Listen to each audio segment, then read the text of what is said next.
A Minneapolis resident says he is giving up on the place he's called home for more than 30 years. What happened during the 4th of July holiday week that he calls the final straw? Next.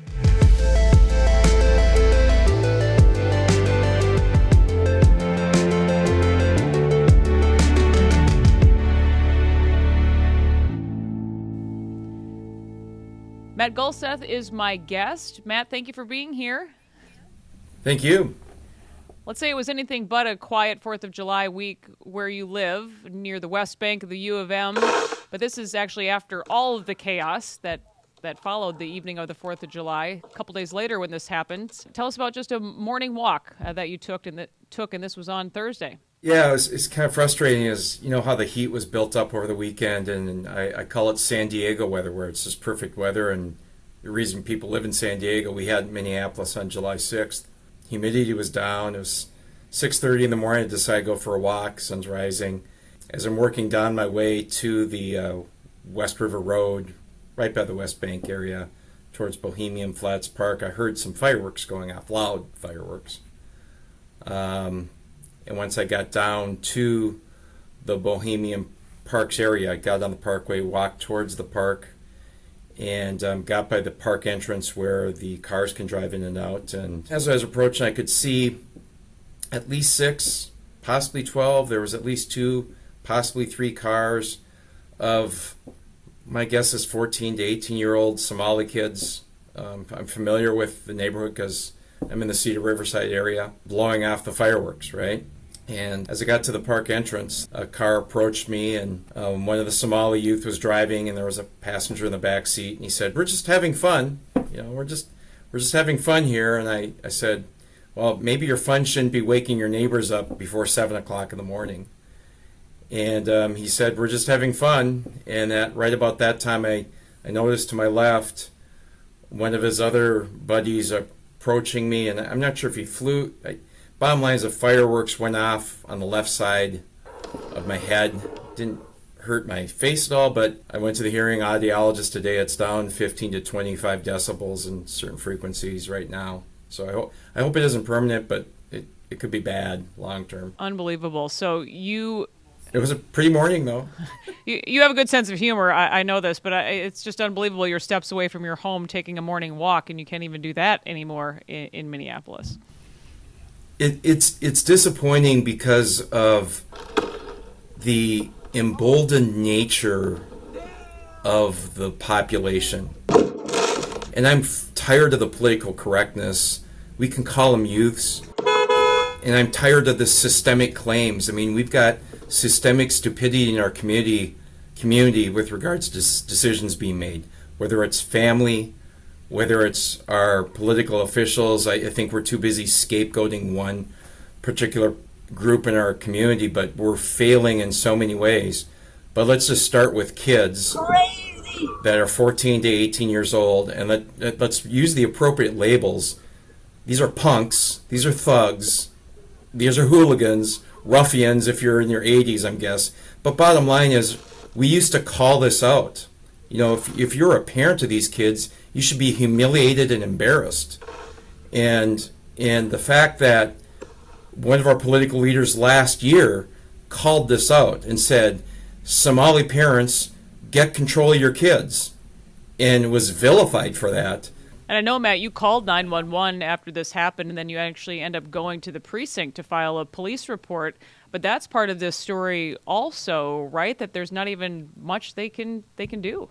Yeah, I mean, the reality is we need more police. You know, if you look at the stats, we have half the number of police that other areas our size have. But they're kind of in a helpless situation also. I mean, once mayhem starts, you know, what are you going to do? I mean, I'm not even sure if there's a camera in the parking lot that could track down these kids. But, you know, I don't blame the police. I wish we had more of them. And I'm not sure what other response it can have. But, you know, we're going to track down, you know, even if we track these kids down, where are they going to get prosecuted? I just have lost faith that our political leaders and system is going to create any sort of deterrent effect upon a big population of our city right now. And you actually leave Minneapolis to avoid the 4th of July lunacy that, you're right, keeps being allowed to happen, because it is allowed to happen every year at this point. We have some video of Somali teens shooting fireworks at the cops. Very few arrests are made the night that it happens. And you come back to the city only to have this happen. Yeah, and Liz, as I said, I'm in Minneapolis for a number of reasons. One, I'm helping take care of my mother and uncle who are in senior living. But, there's been chaos going on in Dinkytown all this summer, and it's not getting reported. There was a beautiful night. I was on the East Bank, the U of M campus, and didn't know my car. I was going to walk back to my house 1 a.m, full moon out. And, I'm not a small guy, right? But I didn't dare walk 2 miles across the U of M campus on a beautiful summer day because of the mayhem that's occurring on at night. And that's pathetic for a city. What have the last few years been like for people living where you do? I know this isn't the first crime that you've witnessed, Matt. Well, this is the first physical crime that's occurred to me. But, there's been a string of, whether it be, so I live in a condo community, and all condos across the Twin Cities, maybe this doesn't get publicized. It's probably harder to sell your condo if it's aware of this. But the spate of crimes just in condo parking lots. Parking lots are hugely vulnerable right now because they can get into a parking facility and have access to hundreds of cars. So my motorcycle was stolen twice, 2 different times. 2 different cars were broken into. Cars regularly, windows being smashed. And it's, quote, petty crime, but I encourage people to watch. There's a documentary called Gotham.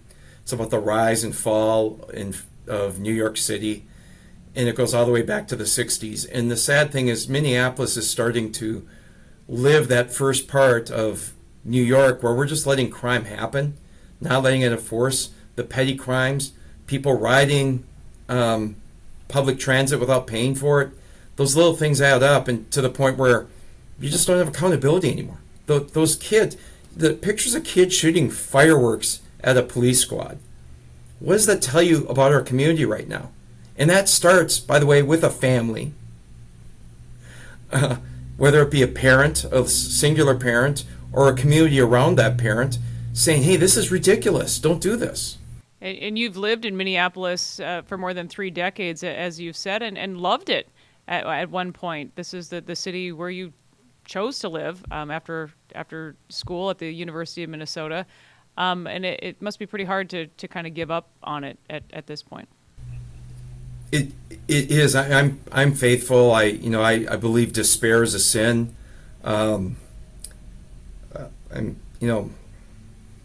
It's hard. The city of Minneapolis has so much potential. The bones, the natural environment, the park system.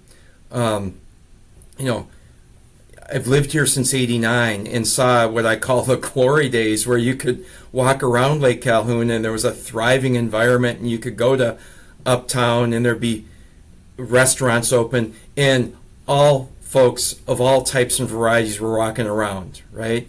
It was a diverse community back then. What's changed? I just don't understand. Our reaction to COVID. It's not the pandemic that caused it. So a lot of our reaction to COVID shut a lot of businesses down. But, it's not the same it was in probably the salad days or the mid to late 90s.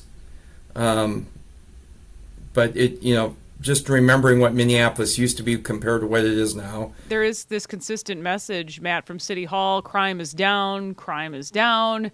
Check out Minneapolis this summer, and the media, of course, just find to parrot that over and over again. What do you say about that, and what do you say to people who believe that message?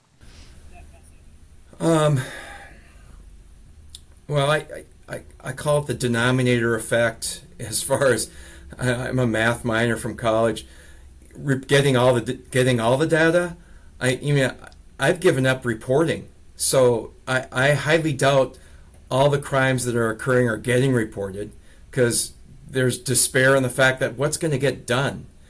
Why do I even buy? I didn't bother reporting the second smashed car window broken into my car. What good is it going to do? Nothing's going to happen. So I just, I asked this question. Do you remember what Minneapolis was like 5 years ago? Do you think we're there? No. And if you were around 10 years ago when it was even better, and this is not about George Floyd. This city was regressing before the George Floyd incident, okay? And frankly, that incident has been used as an excuse for a lot of bad things to occur that have nothing to do with that incident. And until our city, county, and state officials start recognizing the reality of the situation, it's not going to get better. And I'm disappointed in the police chief just saying it's a bunch of kids just causing a little, I'm not sure the term he was screwing around on 4th of July. That's BS. These kids aren't screwing around. They're assaulting people. I was assaulted on a beautiful morning, on a weekday morning, July 6th. People are getting assaulted by thugs and criminals. They're not youth. All right? When they're doing that property damage and directing it at people, that's assault. And call it what it is. Have you lost a lot of neighbors at this point? I know you've talked about how your plans to leave eventually. Well, and so I'm fortunate, all right? And so I've been blessed with a lot of gifts, all right? But a lot of people I live around aren't that fortunate and don't have the ability to pick up and move. So I'm not in some highfalutin, well-to-do condo complex. And so I think some people don't have the wherewithal to pick up and leave. I do. I do have that ability. Some family situations are keeping me close right now. But there's too many neighborhoods in Minneapolis right now that I don't trust. And that's a sad thing. And I'm living in one of them. Well, Matt Gulseth, we thank you for your honesty. We certainly wish you the best. Well, thank you. God bless you guys. God bless you right back. And that'll do it for this episode of Collin Reports. We'll see you next time.